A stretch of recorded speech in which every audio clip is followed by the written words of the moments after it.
Hace más de 25 años, la UNESCO reconoció el valor patrimonial del sonido y recomendó su salvaguarda y conservación.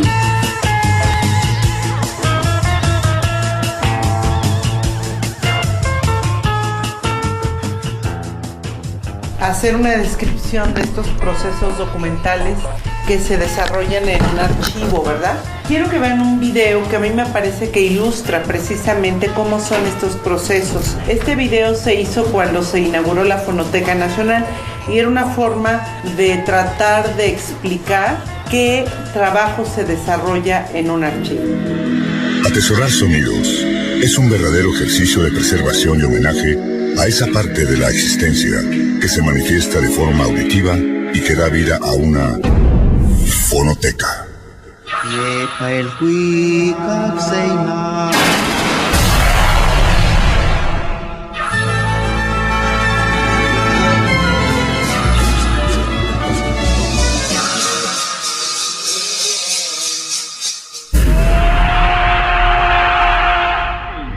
Muy poco de la ciudad en este recorrido, pero... Terminaba el siglo XIX, cuando en Austria se conformó la primera fonoteca del mundo, lugar para el resguardo de sonidos. I have a dream. Es por ello que resulta impostergable la transferencia de estos contenidos a una plataforma digital.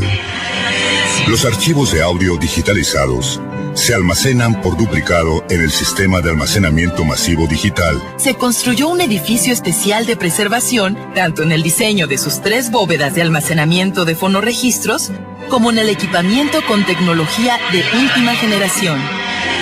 Gracias a la existencia de la Fonoteca Nacional, nuestro país cuenta con un invaluable legado sonoro que desde hoy podrá ser preservado y sobre todo escuchado. La Fonoteca Nacional preserva la memoria sonora del futuro.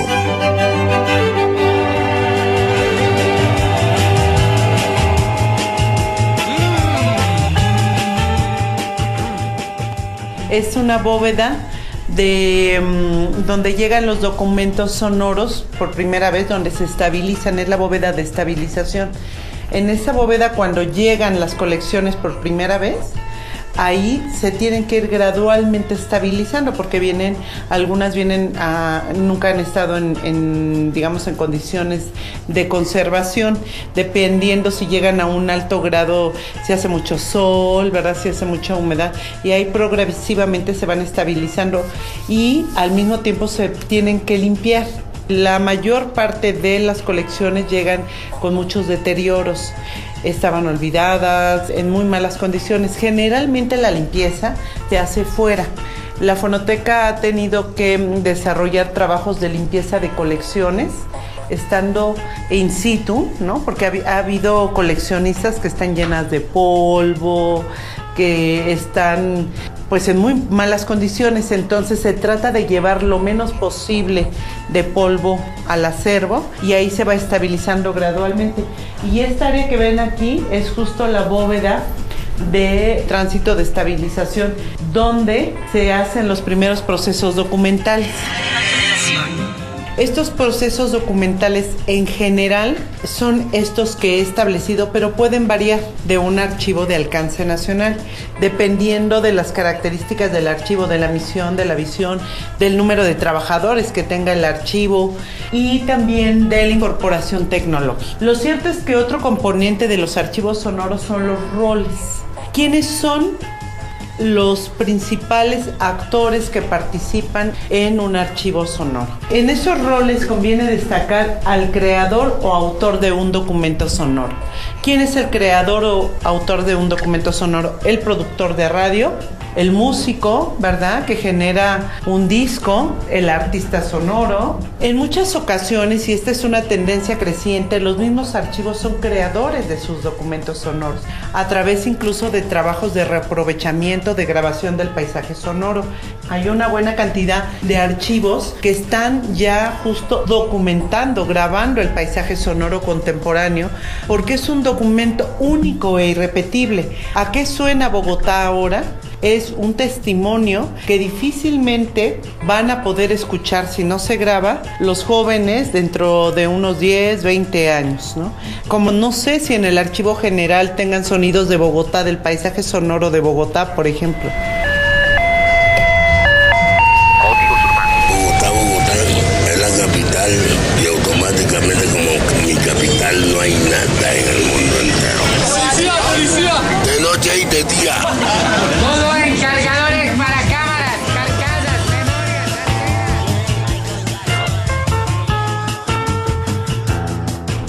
El paisaje sonoro es un tipo de documento muy importante y tener documentada la sonoridad de un pueblo ayuda a comprender desde el punto de vista social cómo estaba esa sociedad, ¿no? Entonces es un tipo de documento muy importante. Entonces son creadores de documentos sonoros. Entonces el creador o autor es el primer rol. El segundo son los depositantes, que pueden ser instituciones o personas.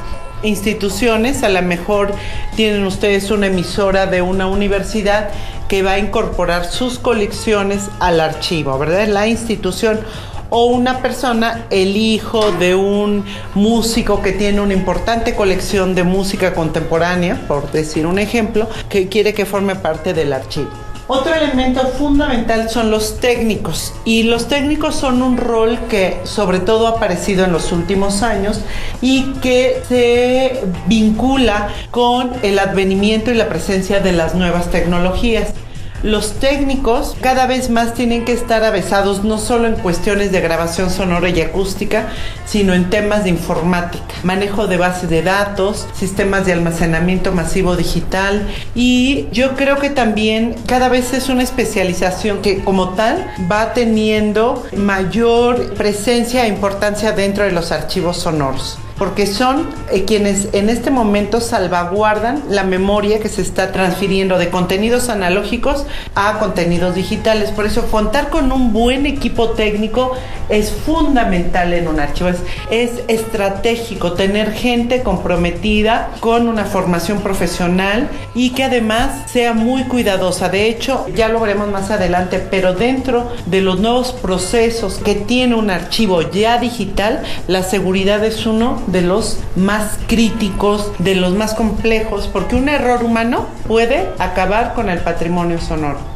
A diferencia de los archivos analógicos, que claro, bueno, también los errores humanos podrían provocar incendios. En México hubo un incendio muy fuerte en la Cineteca Nacional hace muchos años, que fue también, se incendiaron las películas por el contenido de nitrato de las películas y no hubo las condiciones para tratar de inhibir un desastre. Pero en el caso digital, un mal teclazo puede acabar con toda la herencia digital. Entonces la responsabilidad que tienen los técnicos es muy, pero muy importante. Ahora, técnicos que conozcan del acervo es fundamental, que sepan qué es un documento sonoro, que sepan qué implican los procesos de digitalización, que sepan qué es metadata, que sepan precisamente la importancia de los IDs, que sepan cómo se construye un sistema de almacenamiento masivo digital. Pero lo más importante es que se tienen que seguir actualizando. Así como el documentalista tiene que seguir tratando de abatir esta carrera contra el tiempo y de transferir contenidos digitales y de administrar colecciones digitales, los técnicos también tienen un papel fundamental. Después tenemos a los usuarios. Los usuarios en realidad son todo ese público que viene a consultar nuestro acervo. Dice Dora, tuve 1,200 usuarios en el archivo de Bogotá. ¡Qué maravilla! Es ese público potencial que está interesado en venir al acervo. Puedo tener una audiencia, un usuario local, un usuario nacional, o a través de servicios en línea puedo tener grupos de usuarios que sean estatales, que sean de diferentes provincias, de diferentes departamentos, o internacionales. Cada vez más, justo una de las características de la proliferación de los contenidos digitales es que el público, los usuarios, ya no tienen fronteras, ¿no? Ustedes pueden consultar las obras de los principales museos del Prado, el Museo Británico, incluso ya digitalizadas por internet sin necesidad de estar in situ, ¿no? Lo mismo pasa con los documentos digitales. Se declaran expropiados por causa de utilidad pública y a favor de la nación la maquinaria, instalaciones, oleoductos. Este decreto entrará en vigor a los 18 días del mes de marzo de 1938. Me es grato complacerle porque tengo en muy alta estimación a los grandes benefactores de la humanidad y usted es uno de ellos. Su amigo, que con orgullo estrecha su mano, Porfirio Díaz. Un actor fundamental dentro de los roles de un archivo es el documentalista sonoro o archivista sonoro. El archivista sonoro es el profesional que tiene a su cargo el archivo. Puede ser desde el director, puede ser el documentalista, el archivista, ¿verdad? Y tiene bajo sí una serie de responsabilidades para mantener la integridad de la información que resguarda. Por lo tanto, algunas de las consideraciones fundamentales de áreas de conocimiento del documentalista son las que yo aquí menciono. El documentalista sonoro tiene que conocer la historia de los archivos sonoros y audiovisuales. Un poco saber cómo se han desarrollado en su localidad a nivel nacional y a nivel internacional. ¿Por qué? Porque de esta manera pone en realce la importancia de instituciones de la memoria como estas de las que estamos hablando. La historia de la grabación y los soportes sonoros es todo un ámbito de conocimiento necesario que muchas veces implica que tengan una visión general y conforme se vayan presentando los documentos que van llegando al acervo, pues irán teniendo que estudiar más sobre las características de determinados soportes y sus equipos de reproducción sonora. Conocimientos de tecnología de la grabación en diferentes soportes. Si bien el técnico es el especialista, que también este es un campo de conocimiento muy vasto, porque no es lo mismo grabar en una cinta de carrete abierto que grabar en un CD, que grabar en un cassette, ¿verdad? Las tecnologías de grabación y de reproducción son totalmente diferentes, pero tienen que tener claridad que estamos hablando de diferentes tipos de soportes y saber los fundamentos básicos de cómo reproducir esos documentos. Otro elemento fundamental es la administración y gestión de fondos sonoros, que lo veíamos. La administración tiene que ver justo con cómo mantengo yo el archivo, ¿verdad? Cuáles son las etapas, los procesos documentales, los procesos de gestión del mismo archivo para hacer posible que opere sistemáticamente la vida de un archivo. Las técnicas y tecnologías para la conservación, la catalogación y acceso de documentos sonoros. En cada uno de los procesos documentales están involucradas técnicas y tecnologías diferentes. Entonces, sobre todo, el director tiene que conocer todos la gama de técnicas y tecnologías y el archivista saberlas aplicar a detalle. ¿Por qué? Porque estas técnicas y tecnologías son las que van a garantizar la permanencia de la información de los documentos sonoros, es decir, la preservación de esa memoria sonora. Otros elementos básicos que tienen que ver con la conservación son la física y química aplicada a los materiales sonoros, no solo por las condiciones de temperatura y humedad, sino por la variedad de materiales que se han usado a lo largo de la historia de la grabación sonora. Algo que es fundamental es tener una amplia cultura y un conocimiento de la historia. Le pongo contemporánea justo porque los documentos sonoros tienen 1,5 siglos de antigüedad, ¿no? Entonces, sí, ese documentalista que esté trabajando catalogación tiene que ser un lector ávido de la historia reciente, ¿verdad? Y saber ubicar los diferentes momentos de la historia, sobre todo de la localidad, del país, para poder identificar en el momento de documentar los materiales sonoros de qué se tratan, cuál es el contenido. El conocimiento de cuando menos 2 idiomas, esto también es muy importante. Lo van a ver ustedes más adelante porque el conocimiento de otras lenguas es fundamental debido a que puede haber referencias, puede haber términos o bien obras de artistas colombianos en otros acervos. Entonces, ¿cómo identificarlos? ¿Cómo localizarlos? ¿Cómo poder saber cómo asentar correctamente la información? Ahora sí, para terminar.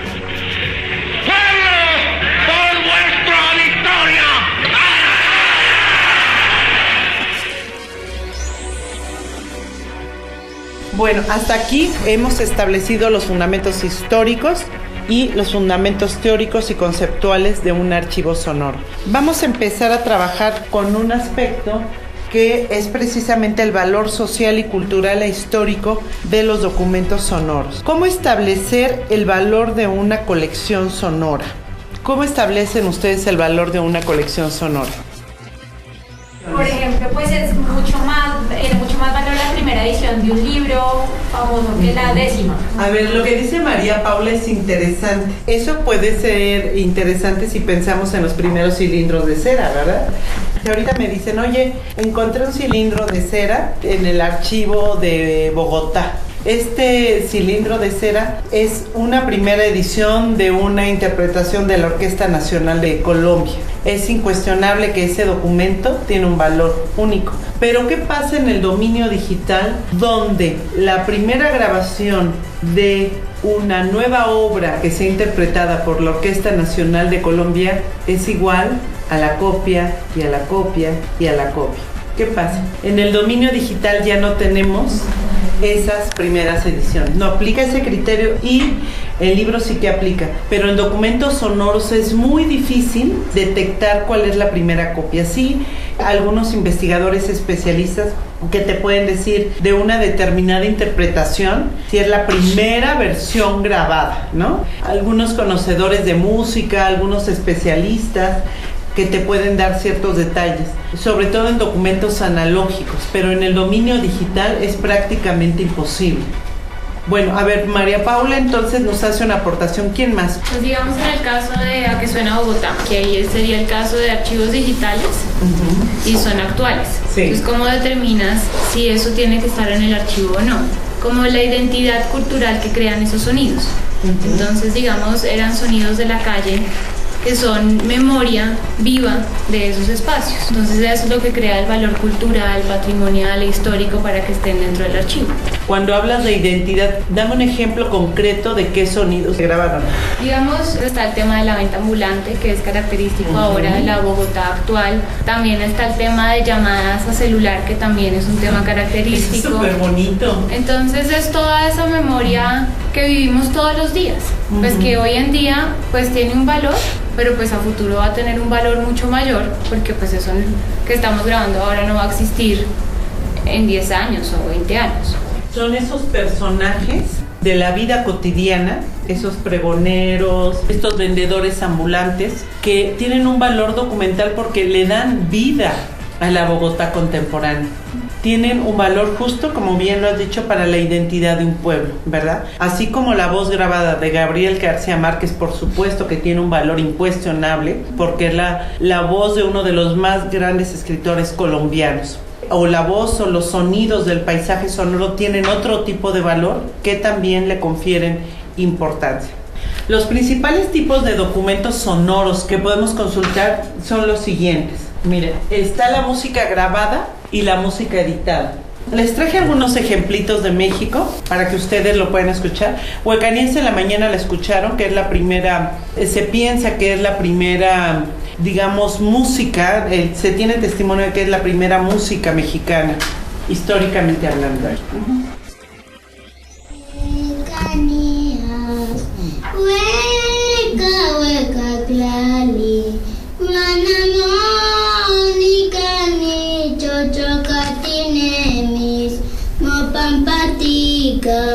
Ni ani temolo pano mikilis te winayon shivala naklatansin nalimansin yolo sochi upaikuiga cerca no mikilis te winayon me voy lejos a lejanas tierras donde yo pueda llorar mi desventura.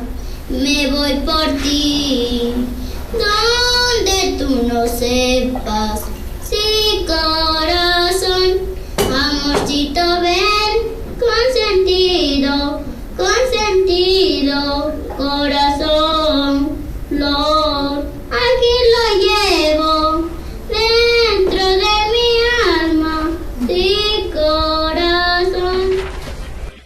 Huecanías es un ejemplo. Está cantado en náhuatl y esta fue una grabación que hizo el maestro Thomas Stanford. Y esta grabación de campo que hizo con esta niña, pues ha dado la vuelta en México. Es una referencia ya sonoramente hablando de la música tradicional mexicana. Vamos a escuchar de programas de radio, que es otro tipo de documento que también es muy importante dentro de un archivo. Vamos a escuchar El Derecho de Nacer, de las primeras radionovelas que en toda América Latina estuvieron presentes. El derecho de nacer. Con Patricia Morán, Julio Lucena, Alicia Montoya, Luis Puente y en el papel de Mamá Dolores, Eusebia Cosme. Aquí está el capítulo de hoy de la novela más humana que se ha escrito. El derecho de nacer.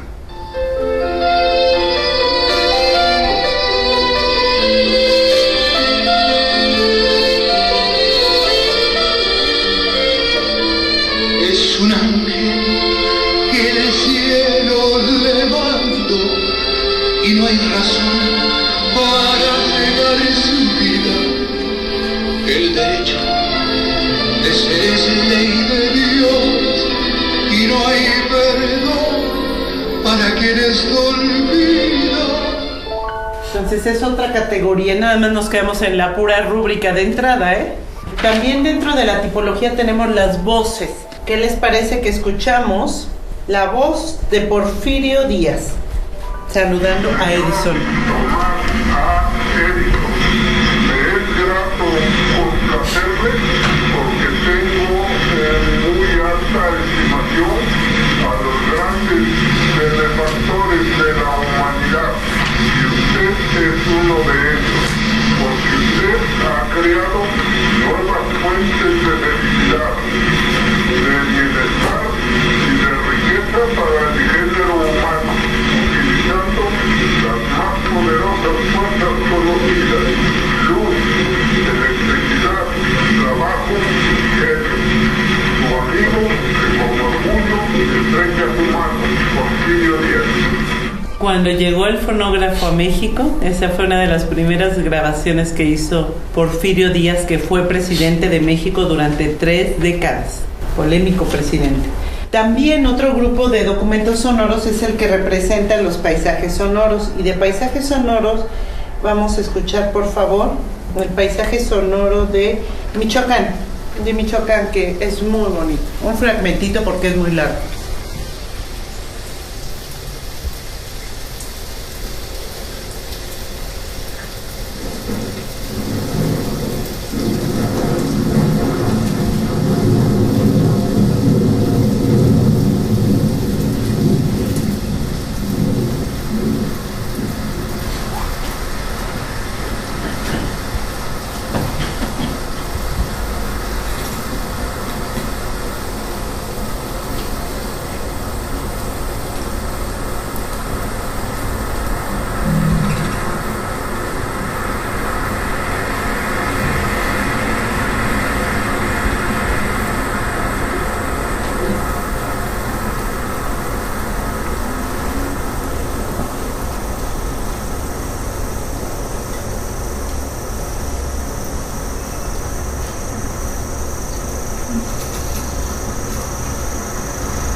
Y quise incluir también la categoría de lenguas indígenas. Esta es una clasificación. Faltaría, por ejemplo, categorías como el arte sonoro. Dalí, Jaina, Renato García Flores, Yaguán Raña, Nacinanda Yoma, Huisillano, Nacha Hinangui, Kaunagme, Jotudani, Sacuascua, Chao, Skundale, Nacinanda Yoma, Nacha Hinangui, Kaunagme, Yangaja, Hinacha, Hinangui, Gisele, Gasicuindanatme, Yasakili, Guayaquinluani, Shikwa, Chami naji sintile guabinacho. Tobaje nacha, golicha, que si yo chupua, nacha sali, se kisho jebe, que si hele nagme, nacha hinangi, ninga sakinya nagmebe, ya gijao, sakenda ninga, hausho sha gijao, hausho chakationgi, toho shukwani shika, hecho kinshashia, toki shine sho, nacha hinangi, kwanyai, shita si nagmebe, skosho, José, Tofi, Quindicho, Cauchuta.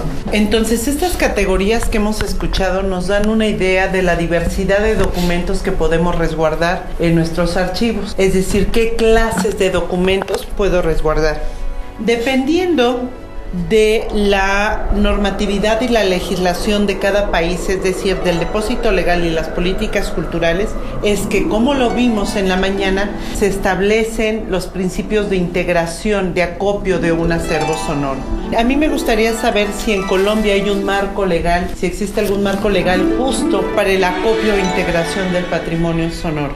No me acuerdo cuál es la normatividad, pero sí hay una que establece además cómo se puede establecer el valor patrimonial, qué lineamientos hay, en temas de derechos de autor también hay. La Ley General de Archivos establece que los documentos en otros soportes también tengan que ser conservados y preservados por ley.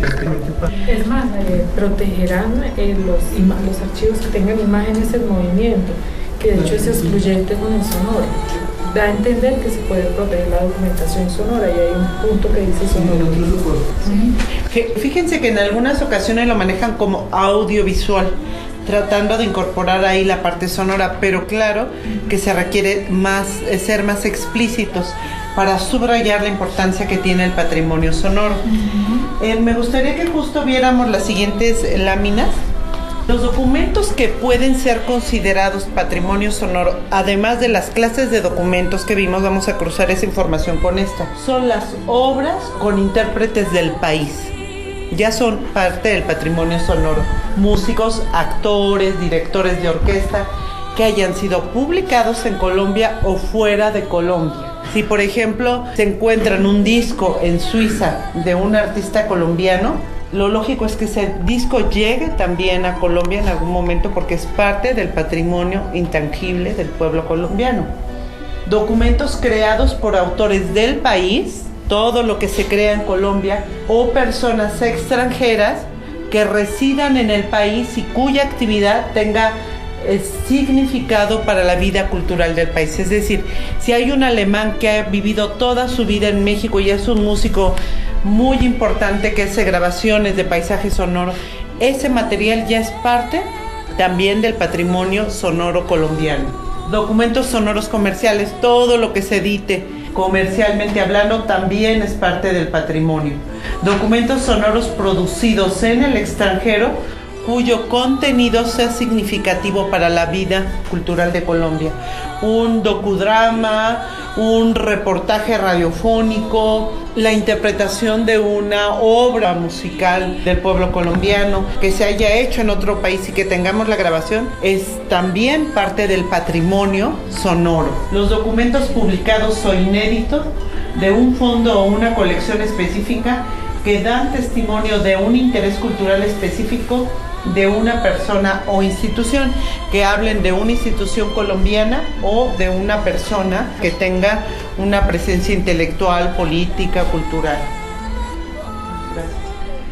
Todo el trabajo que se hace en las investigaciones de universidades también es parte del patrimonio. Las grabaciones de campo que se realizan son también parte del patrimonio del pueblo colombiano, sea un investigador del país o que sea un investigador extranjero que viene a hacer grabaciones de campo o que viene a hacer grabaciones musicales o que viene a hacer grabaciones radiofónicas al país de origen. Documentos sonoros creados por un investigador es esto, o institución extranjeras cuyos contenidos son significativos para el país de origen. Todos los documentos radiofónicos. Los materiales relacionados con la industria radiofónica y discográfica, tales como guiones, fotografías, publicaciones, carteles. Esto es muy importante porque esto durante mucho tiempo se ha considerado información secundaria, ¿verdad? Bueno, los guiones, una vez que escribes el guión te desafanas de él. En el entorno digital cada vez es más importante que todo este trabajo se pueda documentar, porque es fundamental como parte justo también del patrimonio. En este caso, sonoro. Si tiene la foto de una grabación radiofónica o la foto del actor, del artista durante la grabación, la interpretación musical, todo esto es información secundaria que es muy relevante. El último punto tiene que ver con los equipos de reproducción sonora.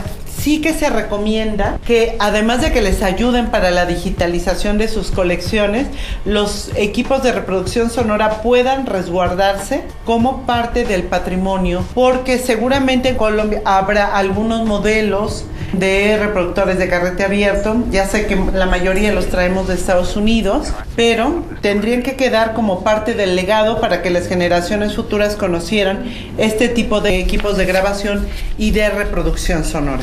Entonces, como ven, la denominación de lo que es el patrimonio es muy vasta. Implica y abarca muchos tópicos, muchos ámbitos que se relacionan con la creación sonora de un determinado pueblo. Con base en las siguientes categorías que estuve mencionando, ¿cuáles formarán parte del patrimonio que salvaguarda la Fonoteca de Bogotá? Pero con base en los criterios anteriores, ¿qué es de todo lo que pusimos lo que se salvaguarda en Colombia? Pero documentos sonoros producidos en el extranjero, ahí me queda una gran duda.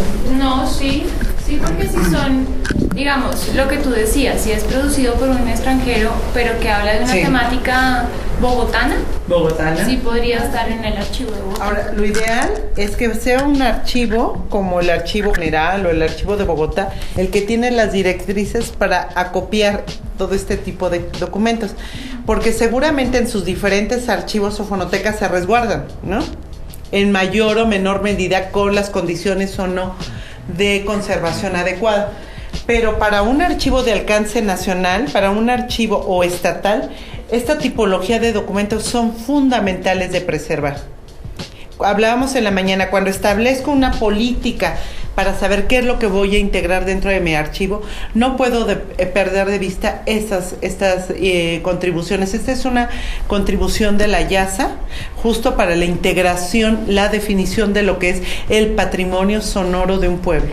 Yo tengo una duda en parte archivística, en parte ética, y es sobre los archivos de audios sonoros recogidos de modo ilegal. Por ejemplo, el mundo está lleno de escándalos ahora por espionaje, las llamadas, las chuzas, se graban a presidentes sin su permiso, y eso por un lado es ilegal y es espionaje, pero también son archivos históricos, porque ¿qué más quería uno que poder saber qué hablaba Simón Bolívar por teléfono o algo así? Y eso dentro de 100 años puede ser un material histórico importante. ¿Qué se ha pensado, qué se ha hablado sobre ese tema en América Latina, por ejemplo? Eso es parte del documento sonoro, cómo se consigue, cómo se puede guardar en un archivo. Es un tema muy amplio, un poco espinoso. ¿Ustedes qué piensan? ¿Se tendría que guardar? Sí, se tendría que guardar. Sí, claro que se tendría que guardar. Idealmente la emisora que lo grabó, ¿verdad? No, las llamadas secretas.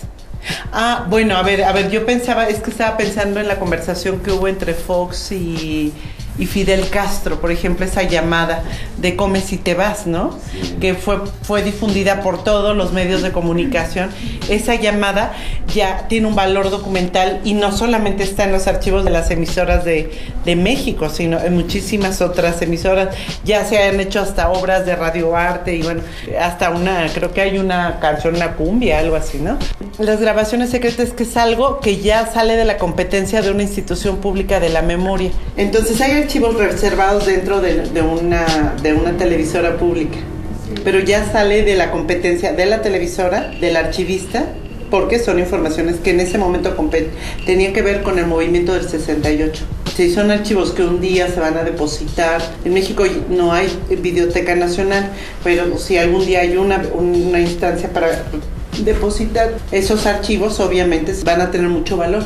Pero a lo mejor a nosotros ya ni nos toca verlos, pero tienen un valor social, político, cultural. En el caso de Televisión Nacional de Chile, hubo una gran cantidad de documentos sonoros que durante la dictadura de Pinochet guardaron los archivistas y se los llevaban a su casa. Yo lo sé por historias que me decían directamente, se los llevaban a su casa y fue la manera justo de resguardar, de que sobreviviera una parte importante de esos archivos. En Berlín, durante la Segunda Guerra Mundial, los archivos, los fonógrafos anduvieron itinerantes en diferentes lugares.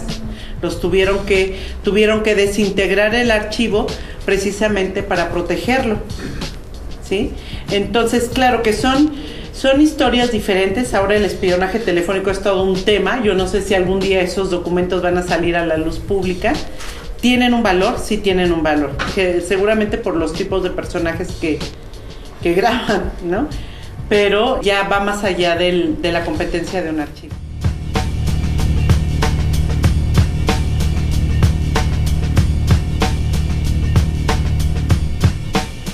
En la mañana les decía que trabajar en un archivo sonoro, hay 2 momentos en que se lleva el proceso de selección.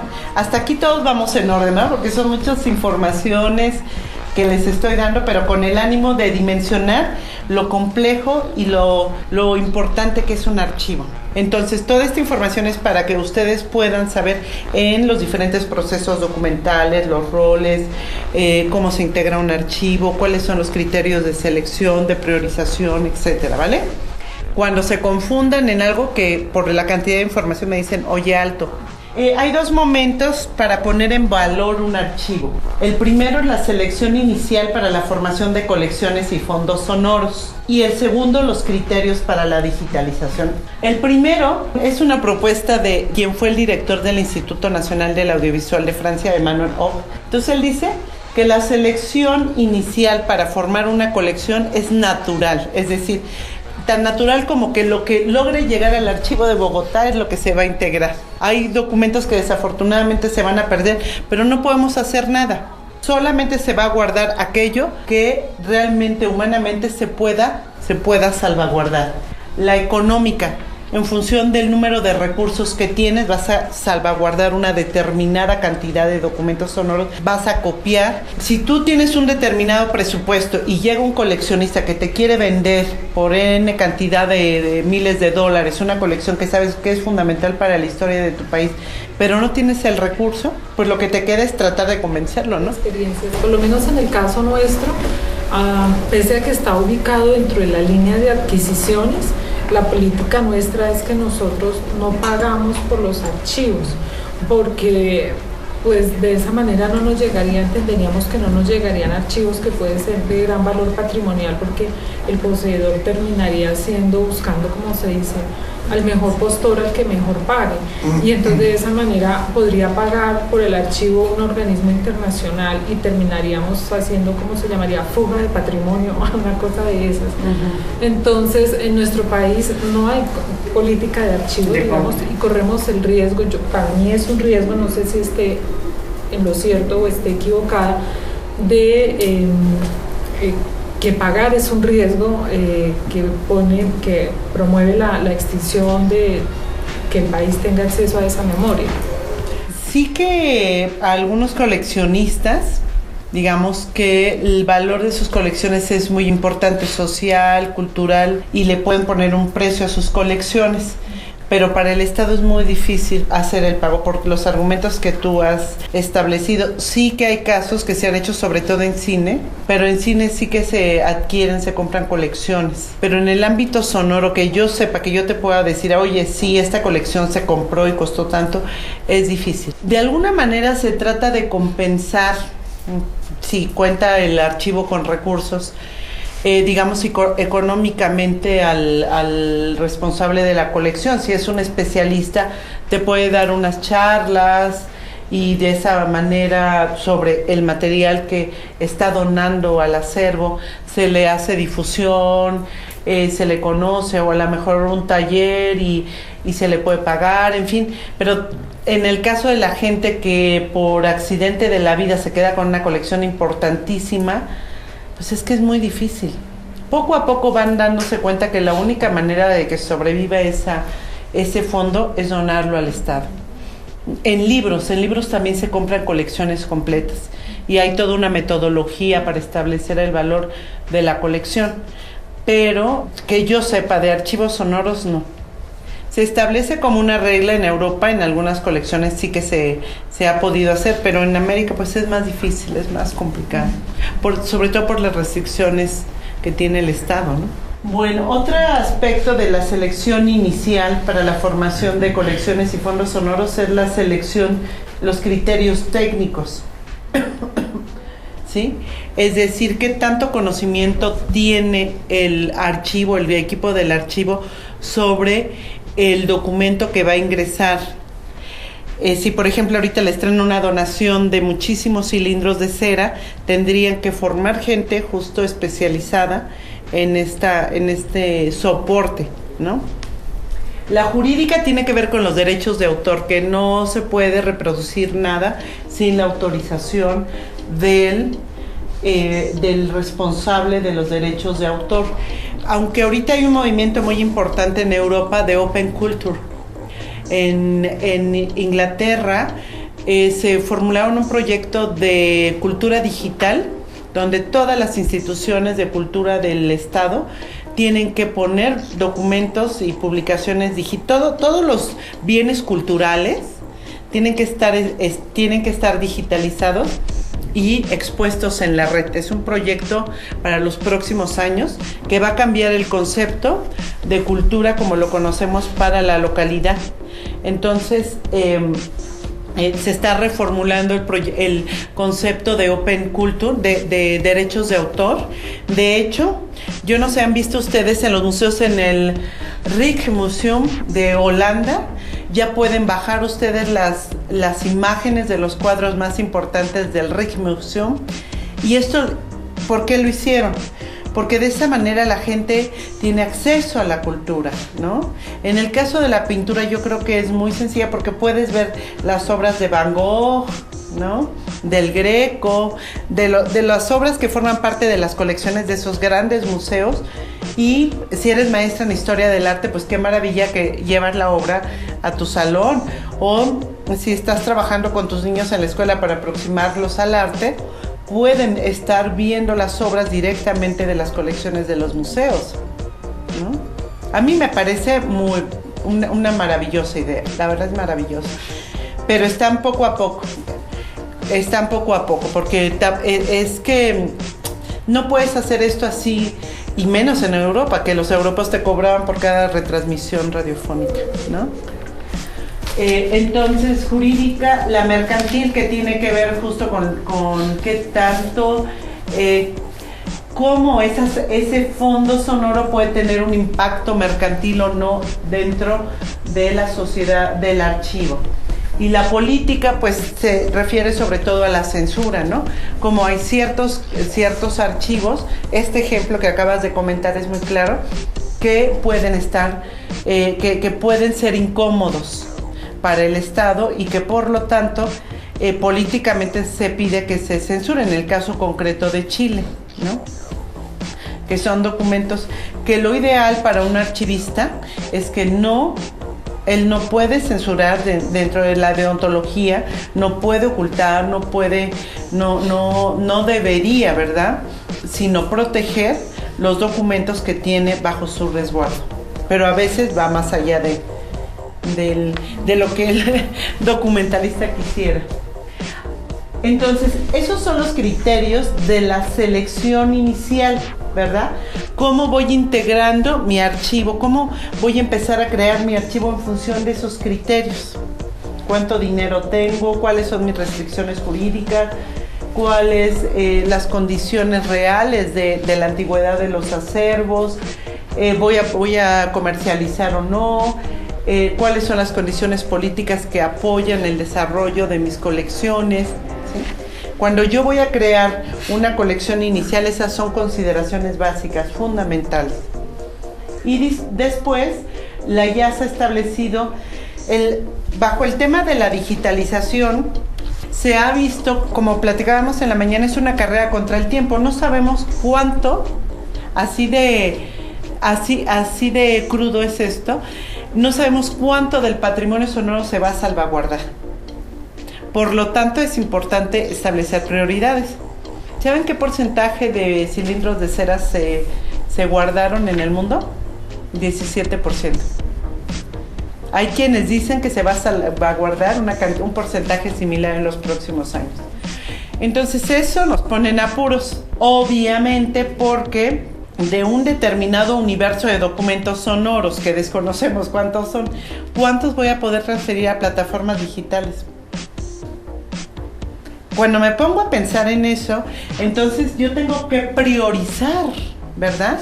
Tengo que establecer criterios de priorización de los contenidos digitales, criterios técnicos, ¿verdad? Criterios de contenido, cuán importantes son esos... Espérame. Ay, gracias. Sí. De significado social, cultural, científico y académico, y de acceso y difusión. Es que este tema de la digitalización es una decisión que cada archivo va a tener que tomar en función, primero, de la antigüedad de sus documentos. ¿Cuáles son? Lo primero que se digitaliza son los documentos antiguos y raros. Si tienen un cilindro de cera y tienen 5,000 discos compactos, ¿qué van a digitalizar? El cilindro, ¿no? No hay vuelta de hoja, ¿no? El problema empieza con el contenido, porque en muchas ocasiones no sabemos ni siquiera qué contenido hay en nuestros archivos. Por lo tanto, los inventarios son una herramienta fundamental para identificar y poder tener una valoración inicial de qué tipo de documentos tengo. Y en función de eso establecer, si es un archivo del Ministerio de Educación, la prioridad educativa, la prioridad social, la prioridad cultural. Pero sí tendríamos que tener un primer diagnóstico para ir identificando los documentos que voy a priorizar primero.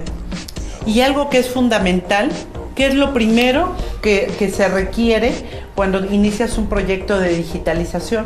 Dar resultados en acceso y difusión de ese patrimonio sonoro. ¿Qué es lo primero que puede ser de interés para la gente? ¿Qué colecciones van a ponerse a disposición de profesores? ¿Qué colecciones para alumnos? ¿Qué colecciones voy a tener de apoyo en el aula? ¿Qué colecciones van a ser para determinado proyecto? Sí, tengo que tener muy claro para poder entonces hacer una priorización de la digitalización. Bueno, ¿alguna pregunta? Pues entonces vamos a dejar hasta aquí la sesión de hoy y muchísimas gracias por su asistencia, ¿vale? Gracias. Mexicanos, ¡viva la independencia nacional! ¡Viva México! Patria, patria, hijo de